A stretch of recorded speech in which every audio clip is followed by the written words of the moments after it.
Hey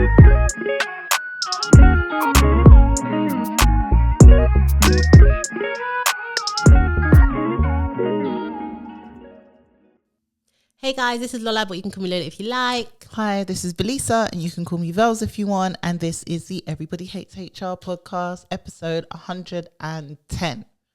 Yay. I need to actually add that back in clapping in. How are you? I'm good. I finished Paradise. I haven't started 10 it. out of 10. Let me tell you.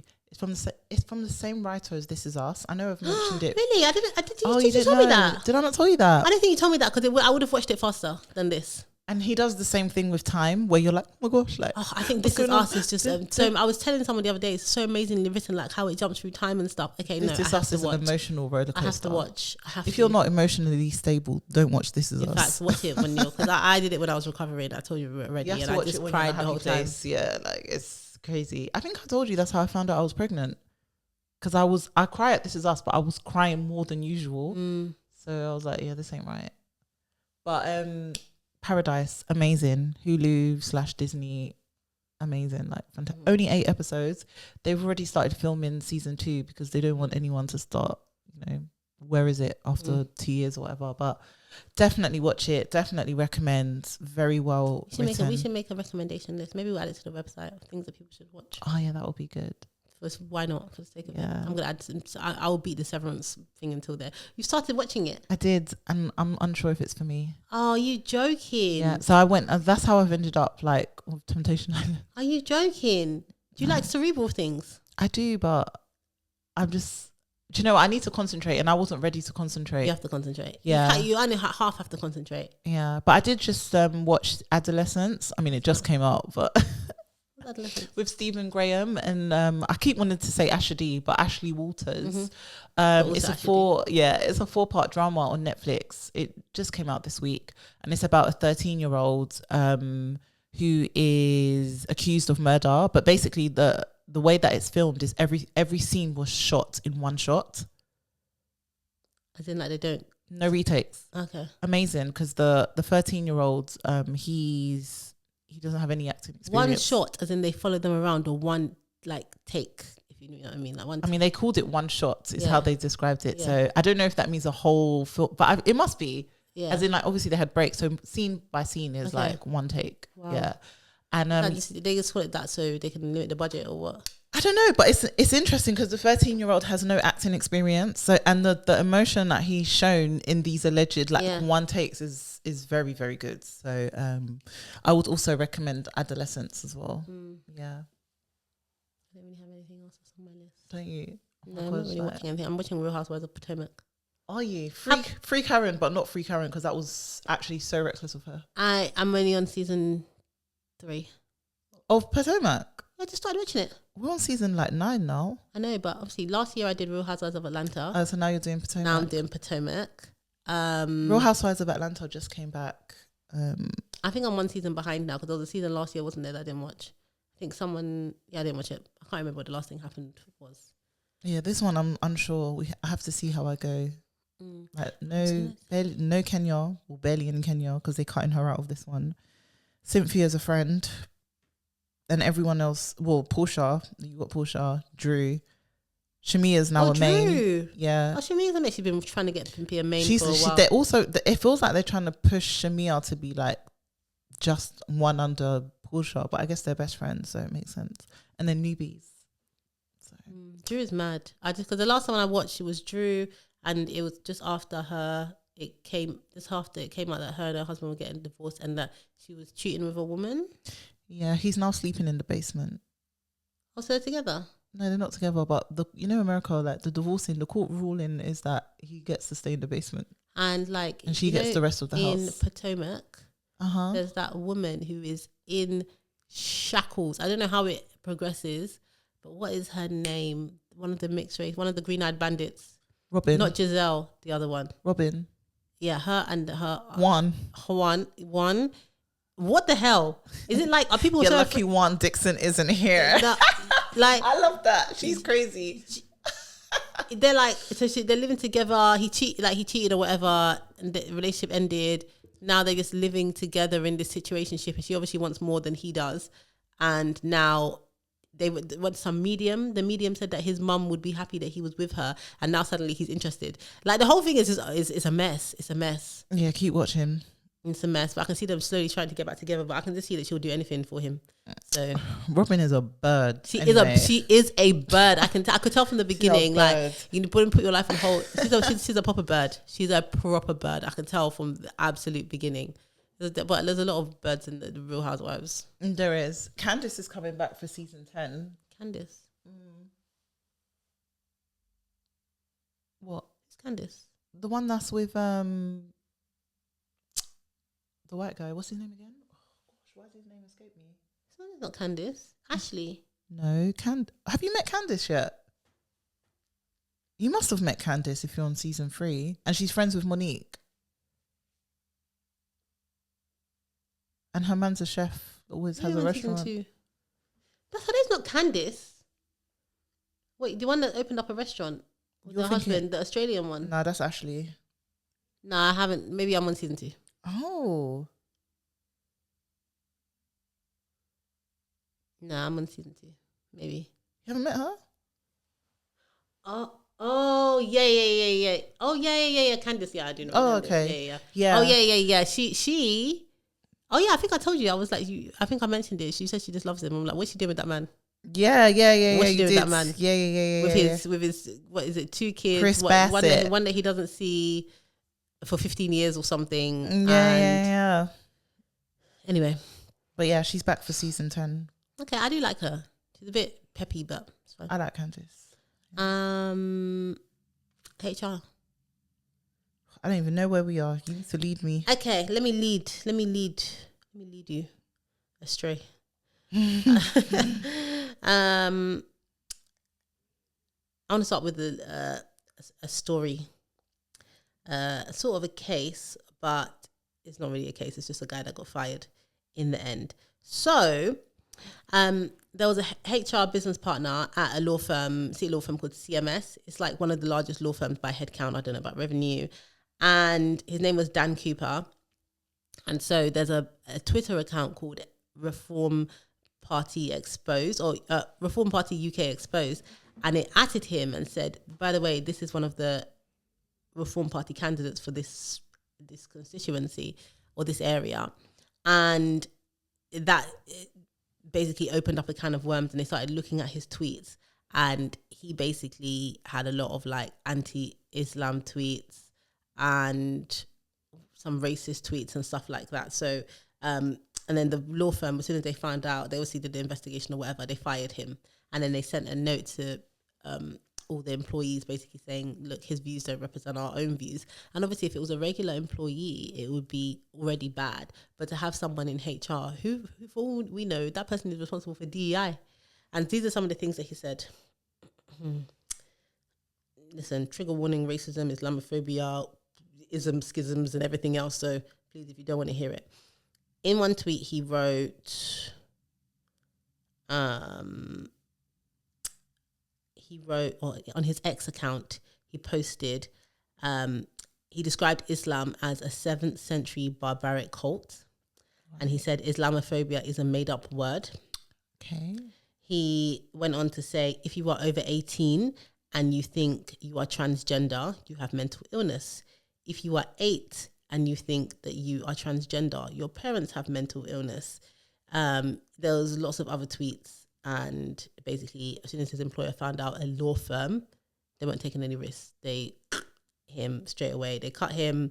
And then they sent a note out to other people in the firm, which basically says they wanted to reassure them that he's a senior HR business partner, that his remarks do not represent the views of the company, and that the extreme views that he made on X are not in line with the company's values and all that stuff. And obviously they didn't say we fired him, but obviously it's all become very relevant. And I assume it was just gross misconduct. I don't know if, and the fact that they're talking about it makes me feel like they didn't settle with him or anything like that.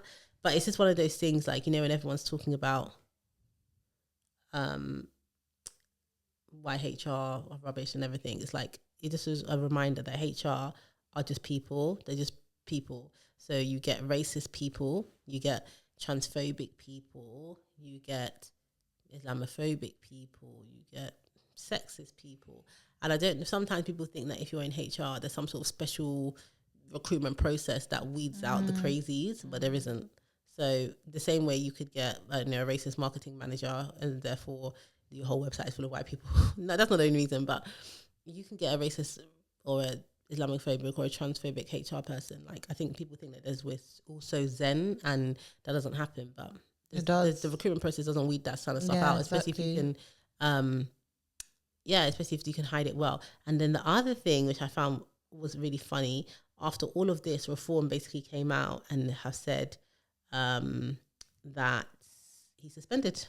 Oh, okay, interesting. For the bringing the negative publicity, the negative scandal, and obviously Reform UK, they love to beat the drum that they're not racist. They love to put out their one Muslim member or their one trans member, and this is try and portray themselves as being inclusive. So they only do they do all the dog whistles, but they never come out and say we hate the blacks, we hate the Muslims, we hate the trans people. They just do all the dog whistles and keep it they do enough to let their people know who they are, but they don't say it outwardly because they're playing a game. So for someone to come out and be make directly transphobic, Islamophobic, racist, or whatever remarks, they're now trying to distance themselves. So he's no longer running for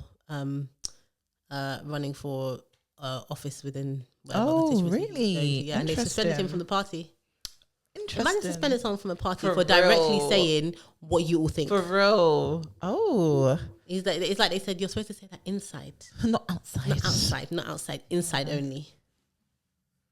And did you see that ITV documentary, or that it's like what's the one ITV? It's ITV? It wasn't a Dispatches, but ITV and Channel 4, sometimes they like to get into the investigative journalist bag. But there was one where they infiltrated these extremists, the UK nationalist extremist groups, and they would meet, and they had all these plans. So they were training for war when it came for the race wars and stuff like that. And they basically started going up to them how they used to do with rogue traders and be like, hi, we've been investigating you and your group. Can you tell us why you guys are racist or why you're training for race war and all of that kind of stuff? But there are literally extremist groups of white nationalists who are coming together planning for how they're going to, fight this war that no one's trying to have with them. But to be honest, me too, I'll fight. I have to fight my peer, If there's women, if there's women in the white nationalist groups, we're fighting. I'll fight.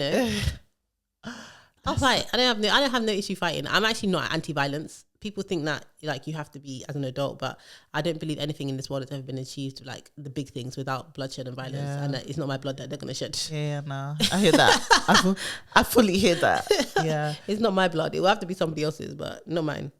How embarrassing though for that HRBP, because it's one of those ones as well, because of the type of job that he does. It's gonna be tough to find another job. Yeah, but some companies don't Google people. They don't do reference checks. More to fool them.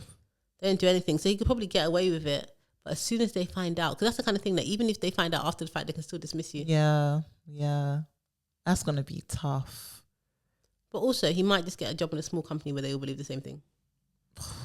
Do you know what I mean? You could get a job in a owner-managed business where, I was going to try and say what they could sell, but they sell something. They say they fit kitchens, and the owner will think, it was much better fitting kitchens before these foreigners came and started fitting the kitchens as well. Do you know what I mean? And then they'll be like, I think you've been shafted, mate. Don't worry, come and have a job with us. That's the kind of job that he could get. What can I say? British jobs for British people or whatever, or English jobs for English people or whatever they believe now. People need to take time as well. Why are you using a name where you can be found online and people know it's you? Let me see what if he had a or even if it's your photo, whatever it is. How were they able to connect the dots? He literally tweeted it with his name. That is crazy. That is dumb and dumber 101. Dan Cooper. No, actually, wait. Hold on. Let me. What, Coopers with zeros? Let me just check. No, so they've.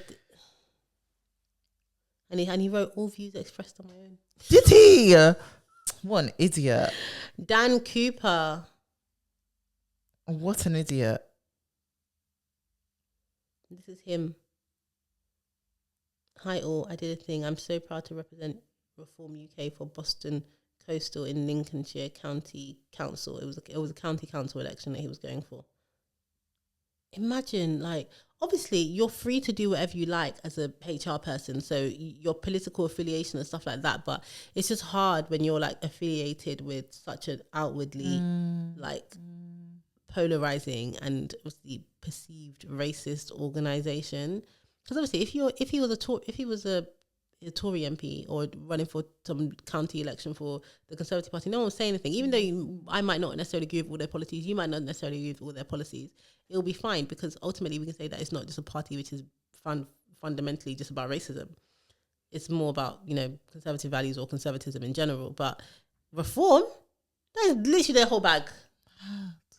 And you put your face, there's a big picture of his face there. That's insane. Insane. But anyway, let's see what kind of job he gets now. Well, Dan Cooper. He wrote his full name on that tweet. That's crazy.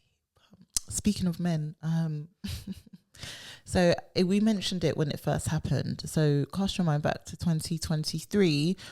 It was the it was the World Cup final between the Lionesses, so England, and Spain.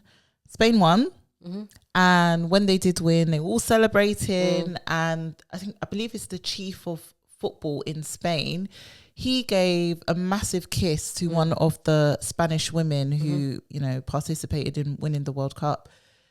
There was a whole, you know, drama around whether the kiss was consensual or not. But it was clearly not. I'm so sorry, but it was clearly not.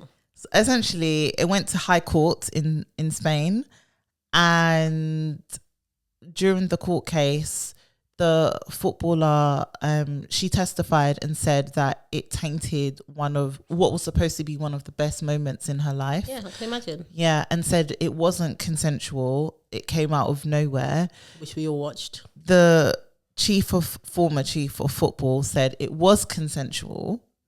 He stood on that in court and said, nope, it was consensual. On what basis? When did he gather this consent? I would love to know what he said. Let me know. And also, just for context as well, right now he's 43 and she's 32. So, like, everybody knows better in that situation. Anyway, so the outcome now, fast forward to 2025, is that he has received a fine of 10,000 euros, which is what is to him, yeah. What is that to a former chief of football? Yeah. Like, that is a parking ticket. Like, that's nothing. Yeah, but that's what he received. But he was found not guilty of coercion, and that's it. Really, there's no real consequences after that. But obviously, he had to step down as chief of football. I wonder if he stepped down for free or they paid him. They paid him. Yeah, like, that's what I hate about all these. Like, I'm not sure about the details of this one, but what I hate about all these senior execs when they do bad things is that they know that they can sue you and they can get litigious, and they're just not about it. They don't want to bring negative reputation or too much disruption to the business, so they always pay them to go. And it's like, there are other people who you've actually done bad things to who are much more junior, you know, they don't necessarily have the money to engage in a lengthy legal battle and all of this stuff, and you just push them out and make them, like, you basically just put their mental health in a blender, so much so that they're just willing to resign and leave, or they're willing to leave with But nothing. They don't do that to senior people. Yeah, senior people, it doesn't matter what they have done. They could have done horrendous things. They could have been racist, sexist, anything. They could have physically assaulted someone, and you still pay them to leave. And it's just just such an imbalance in terms of where the money is most deserved and where it goes. I hate that. Even the more simple things like PIPs, no one puts senior managers and leaders. They don't put them on PIPs. They just feel like there's no point. Yeah. And also they just feel so insulted. Yeah, exactly. So they just take money. Yeah. Like, when they're underperforming, just pay them to go. Imagine being like, I'm insulted that you put me on a PIP. And also, you know what it is? It's just raging hypocrisy, because we speak about all these middle managers and being willing to have difficult conversations with the people who are least willing to have those difficult conversations are the seniors, especially in like smaller companies, like your CEOs, your sometimes CFOs, your CPOs, your CTOs. They don't want to have those conversations. Number one, they're busy, but a lot of the time I find that they're the ones who will be like they'll have an initial conversation or whatever, and then you'll be the one left holding the bag, 100%. having the conversation with the senior 100%, execs, yeah. negotiating with them. Where actually, when it's lower down, a lot of the time the manager will be involved. When it gets to the most senior levels, it's like I've seen so many top execs who are afraid to have those difficult conversations and just basically end up leaving it for HR. Because the worst. The type of friendships they build with those individuals, and they are friends, yeah, and their wife knows you. My yeah. wife knows your wife, and we all go out together. And you want it to be like a no hard feeling situation, where of course there's going to be hard feelings because you're being a coward and you're not even doing it to me directly. Mm-hmm. I had one. It was at Meta, and the leader had been, his company was acquired by Meta, but he was also very good friends with like the chief technology, some title like that, and that leader did not want to have that conversation. I was fighting for my life in that I was like, I had to explain so much as to why this man cannot stay, and I was getting so much pushback on and why. You know it will come at the end. HR said it. Yeah, and it's because they were friends. It was because they were both from France. They both came up together. They both knew each other before. And like this leader that was fighting back with me was 2 away from Mark Zuckerberg. So it was like, you don't know me. I'm from South. That means nothing to me. I'm gonna fight you to the very death of this. Yeah. But it was like numerous conversations, and in the end, it was me that ended up having to have the conversation. I just think that's so poor. I just think it's so poor, and it's so normal.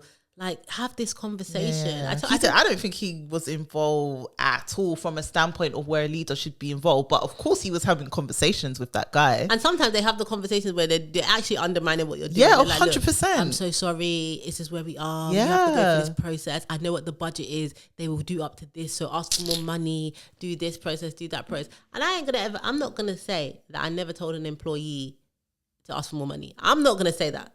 Yeah. There's times where I've just said, look,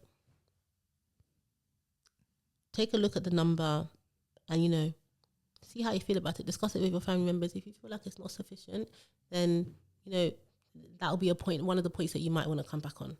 I'm not going to say directly go and ask for more money, but I'm going to make it clear that you can ask for more money. Obviously, I can't guarantee if you would get it, but, don't ask, don't get. I always have conversations like that. Obviously, when I think they're deserving of more money, or when I know there's more money in the budget. If there's no money in the budget, I'll just tell them, look, I don't think this is going to get any better than it is at the moment. But no one ever goes out with their first offer. No one ever goes. So most of the time, if someone's offering to like settle with you or whatever, and they've given you a first offer, they would be really silly to make that the final offer. So you always ask for more money. One of my friends, she's going through one of those situations, and she received the first offer from her company, and it was for like 2K. And I said, your salary, your monthly salary isn't even 2K. And I said, that's so insulting, because she was thinking about taking. I said, taking what? Taking what? You need to go back and say, absolutely not. Absolutely not. Never take. It depends what the situation is. Sometimes you're doing like a redundancy. The role is redundant. You've offered them a little bit more to help, and they're like, they want more money. I can just say no, because it's like, you can do that. Or we can give you statutory. That's different. Like, it's not great, but I think if there's an actual dispute and you actually have a case, like a real case, not like a fabricated one, then go for it. But otherwise, just take as much as you can get. I did see like a similar video on TikTok, and it was basically like, at that point, you're not begging for your job, you're not trying to do anything. At the point where someone approaches you to settle, there's no point in trying to talk about your job at this point. People do that? Yeah. Why? Yeah, because they want to explain, and also some people see it as like a failure, like they failed, and also they worry about if they'll get another job after. But at the point where someone has come to you talking about parting ways, there's no point in talking about your job. No. You just need to think about what you can grab everything you can get before you go. Yeah. My thing as well is, though, I understand feeling like you failed or whatever and unsure if you'll be able to get a job in the time that you need the job. That I understand that more, like, oh my gosh, will I be able to get another job? But feeling like a failure, honestly, sometimes a company is just not for you.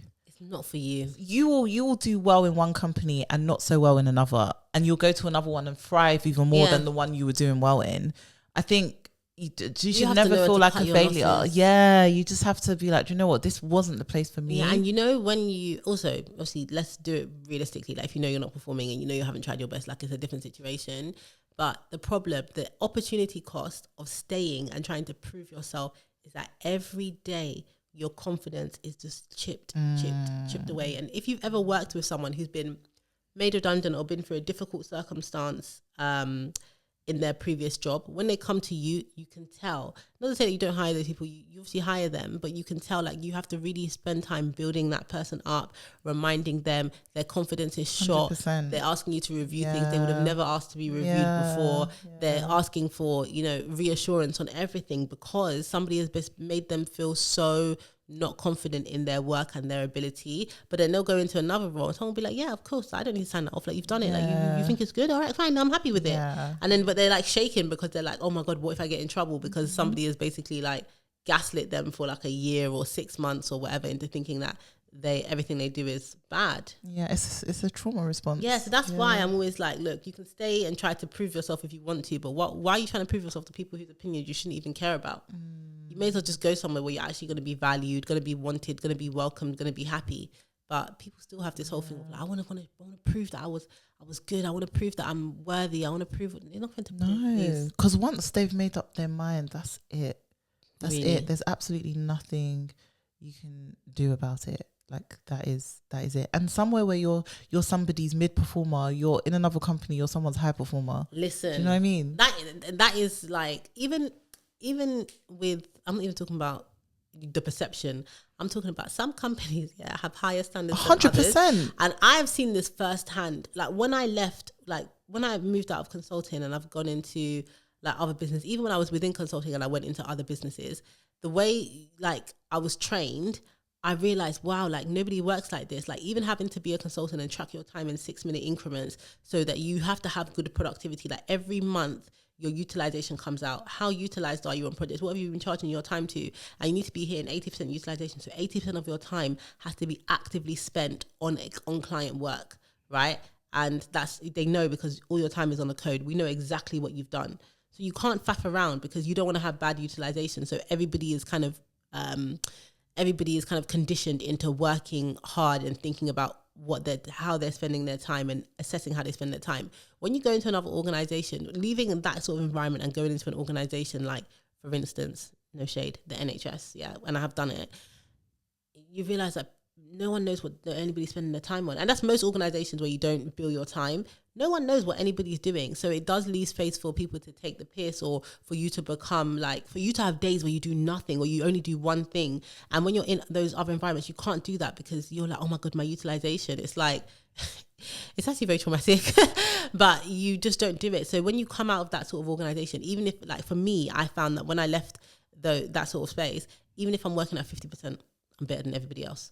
Like even if because of the way I was trained, the way I work, and actually I don't even like, I like high performing environments. I like creating high performance teams, but working in environments where the bar is slightly lesser and you can help to raise it is amazing. Like going into environments where they just think that's a career hack. That is a career hack. Yeah. If you go into like, it's like, if you go into an organization where the standards are just lower, you will be the highest performer. And then you can then help to raise the standards. I'm not saying sit into it and just become, assimilate or whatever. Go in, help to raise it, be a high performer.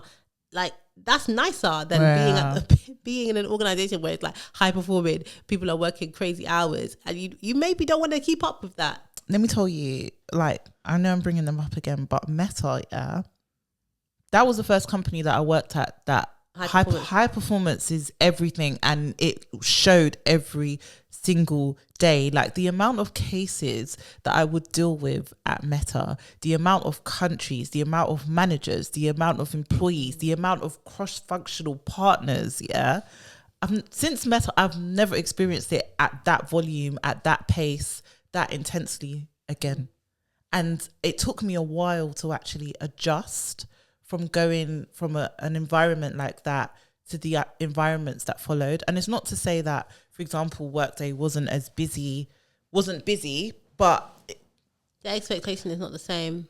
Meta has over 100,000 employees. Workday has 18,000. Yeah. Like my client group alone in Meta was the same size as the whole of EMEA at Workday. Like and it took me a while to adjust that, like this is a work peak at this company. Like, this is me working, and even people, oh, you're really busy. But to me, I'm like, oh, okay, this is their version of busy compared to this version of busy. Like, and I think when you're born essentially in those kind of work environments, it does take you a while to adjust, but it is a career hack when you then do go into a work environment where it's like, I've got all these things that I've done and they've done really well, and I can just implement them here really easily. So good. And it's going to be a very quick win. It's a low hanging fruit to me, but to them, it's at the top of the tree. They're excited. I remember actually while I was still at, so if that your meta example is the same as my BCG example. So when I worked at the Boston Consulting Group, I have never seen high performance like that company ever. Like, everybody, to be honest, there like is super smart.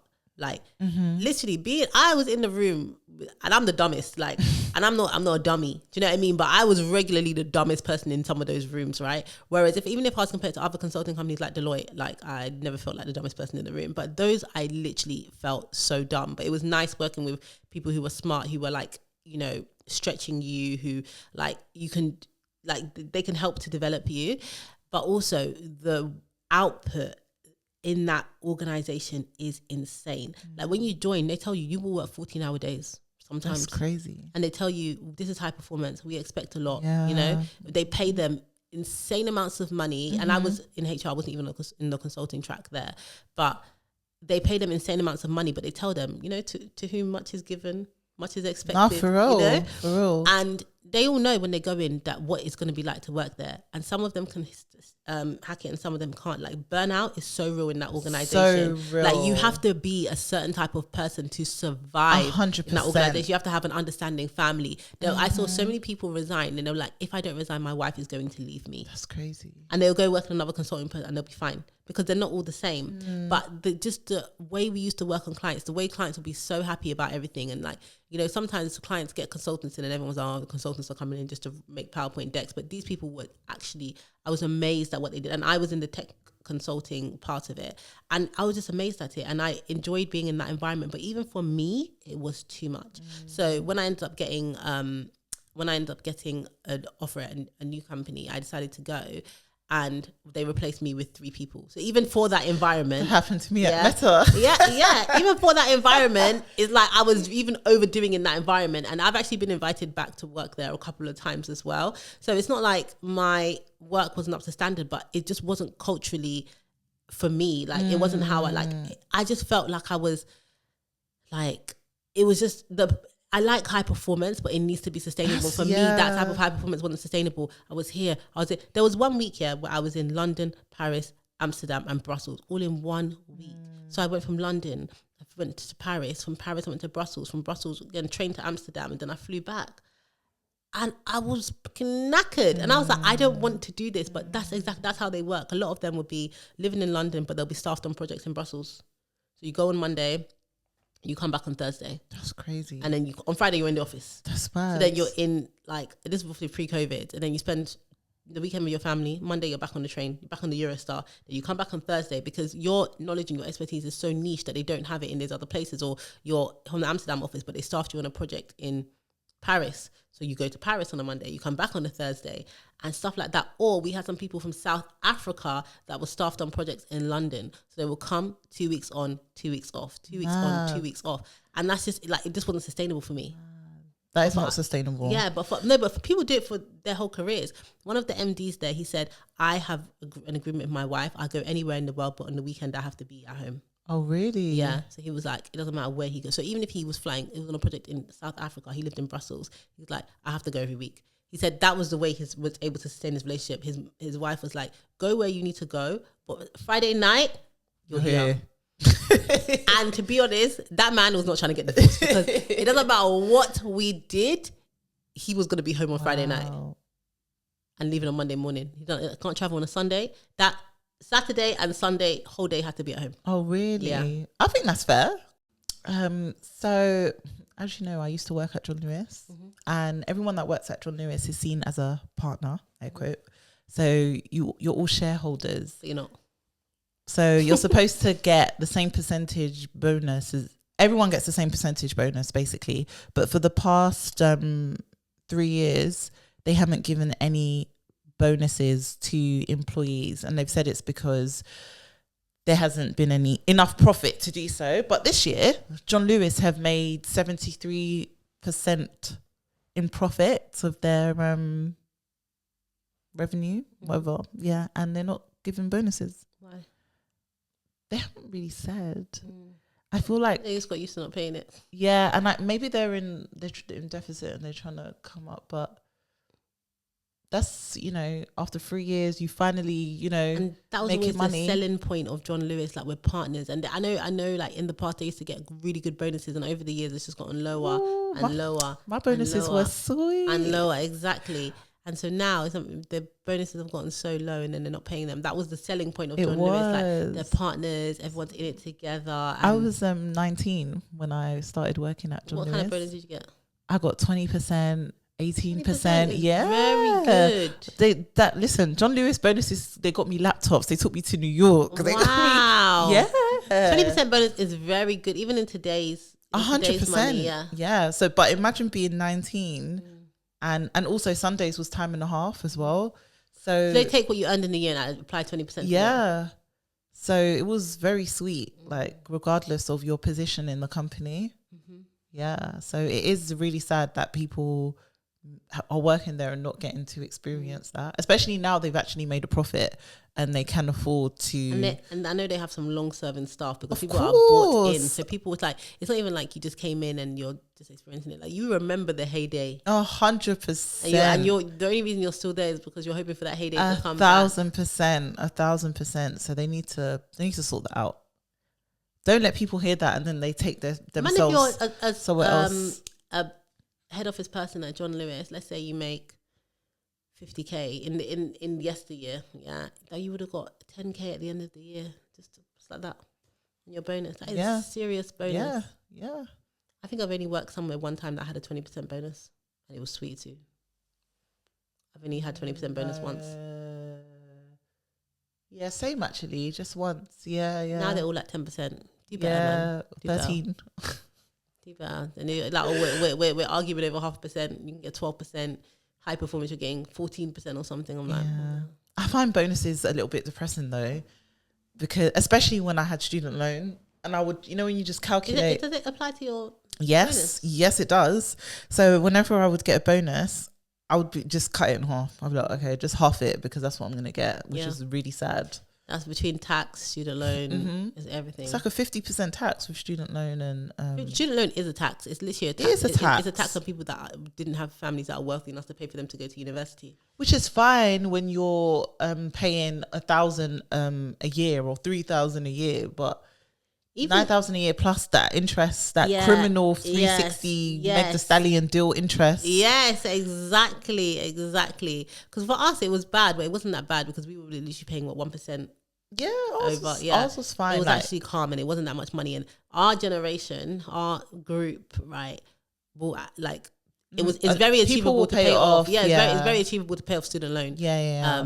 If you went from that plan, whatever plan we were on, the £3,000 a year. It was very achievable to pay off. 100%. Yeah, it might take time, and I know people that have finished paying it off now or finished paying it off a few years ago, but it was achievable like before the thing was written off. Now they've extended it. I don't even know if they just decided they're not writing it off anymore. Oh, really? They at least, I don't know, but I knew ours was 20 years or 25 years. I think now it's 30 or 35 years. So you will really just pay it until like they want you to pay it forever until you've paid it off. And who's going to pay it off unless you're really high earning? Even if you're really high earning, trying to pay that off is crazy. I mean, it's a percentage, isn't it? Like the people who are really high earning, they'll get that money back from you. 100%. It's just a tax. It's like, so imagine two of you are working. This is how I used to feel when I was at Deloitte, to be honest. When I first the whole time I was paying student loan, but especially when you're in a cohort, it's so easy because like, you will get paid the same. And it's like, I get paid the money, you get paid money, but I am going to get I'm going to get £250 less net pay every month because of my student loan. And you get that. Plus, like your parents are paying, because your parents pay for your university, they're usually able to help you pay for your rent or stuff like that. 100%, so I have less disposable income, but more bills to pay.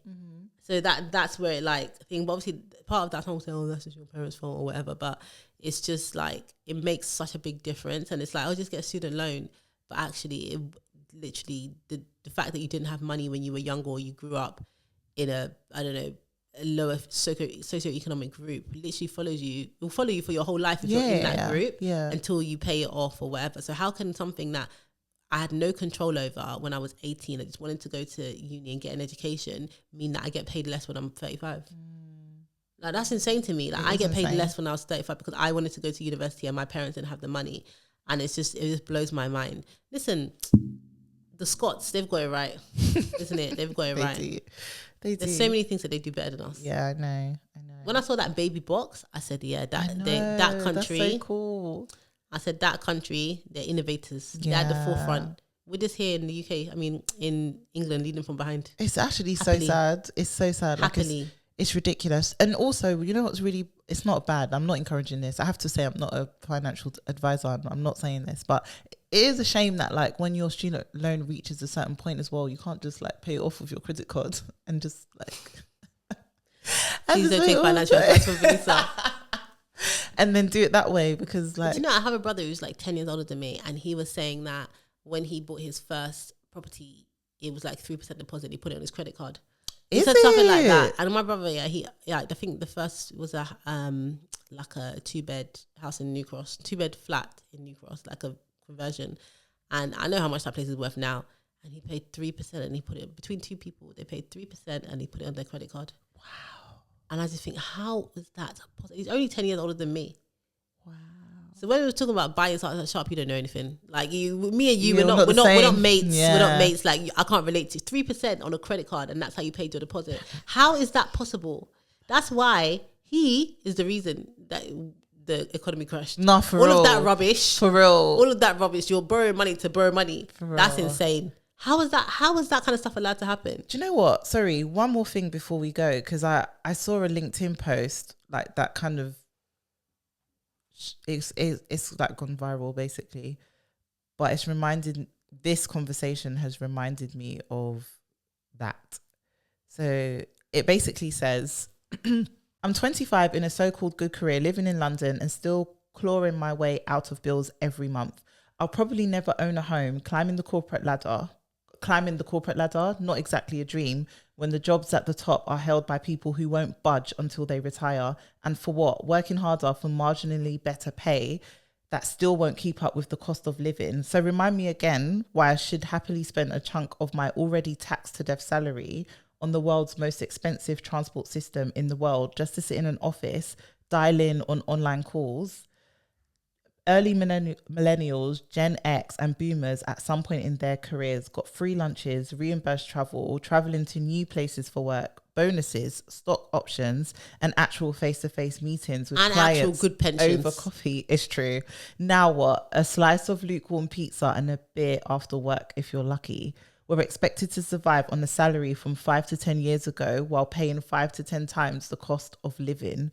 Meanwhile, the older generations have houses, savings, vacations, yet we're the ones being told we need to show up more. We do show up just in ways that actually make sense. We prioritize flexibility, our health, and frankly, not draining a third, if not more, of our income just physically being at our desk. I don't disagree with anything that they said. He or she, whoever. She, yeah. I don't disagree with anything she said.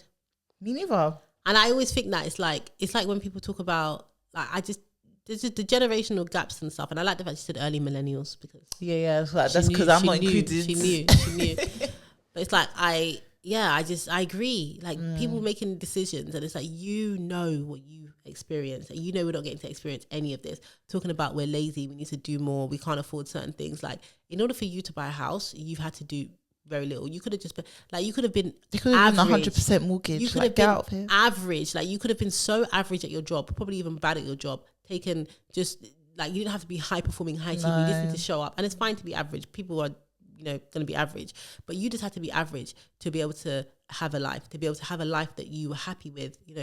Buy a house. Save a little bit, but go on holidays.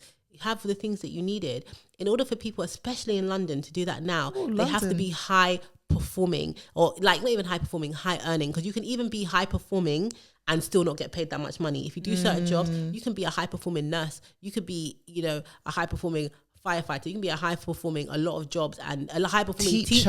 Exactly. Yeah. You can be a high performing teacher with the futures of kids in your hands and still not have enough to buy a house, to go on holiday, to buy the things that you need, to get to work. Like, it's insane when you think about it. So I don't disagree with anything that she said, because listen, the generations of yesteryear, sometimes be quiet, because honestly, this is not your conversation. Literally, it's not your conversation. This is not your lived experience. Don't tell us what we need to do. Don't tell us what we don't have. Like, bring solutions to the table, and solutions that are not just work harder, pull yourselves up by your bootstraps. Don't be lazy. Don't buy avocados. Don't go to Starbucks. Do you understand? Cancel your Netflix subscription. If people are suffering, they're spending all their money to come to work, they're, you know, putting their mental health on the toilet, and they wanna, you know, get their one coffee, maybe not at Starbucks, but they wanna get their one coffee that makes them feel better. Let them have their coffee. In fact, give them money to buy the coffee. Do you know what I mean? Get a decent coffee machine at work. For real. Get some syrups.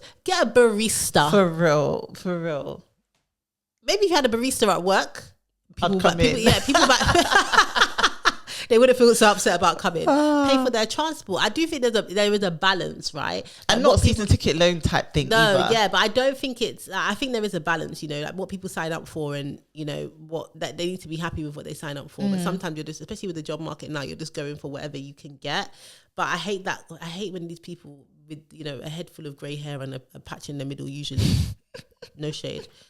They're coming to tell young people what they should or shouldn't be doing in a world where they have no idea like how it works. Even so like tone deaf. Even like people with learning, like we said, like now people are working remotely. You haven't done anything to help these people to learn as quickly as you learned. You're just complaining that they're not learning. Okay, why don't you do something? Why don't you adapt your working practices to make sure that people who are working in a hybrid way can learn as fast, can become more productive? Why don't you think about like this country has no innovation. It's terrible. It's so bad.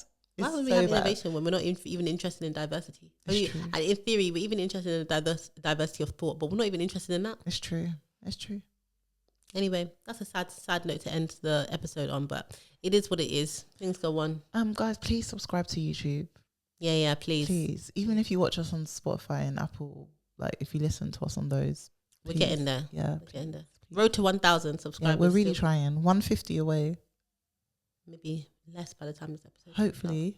That would be nice. Just tell your friends, like everyone to send it to one person. If everyone just sends it to one person and tells that one person to subscribe to the YouTube channel, we'll get there easily. Yeah, there's 3,000 of you on Spotify. Yeah, it's true. It's actually true. Yeah. Okay.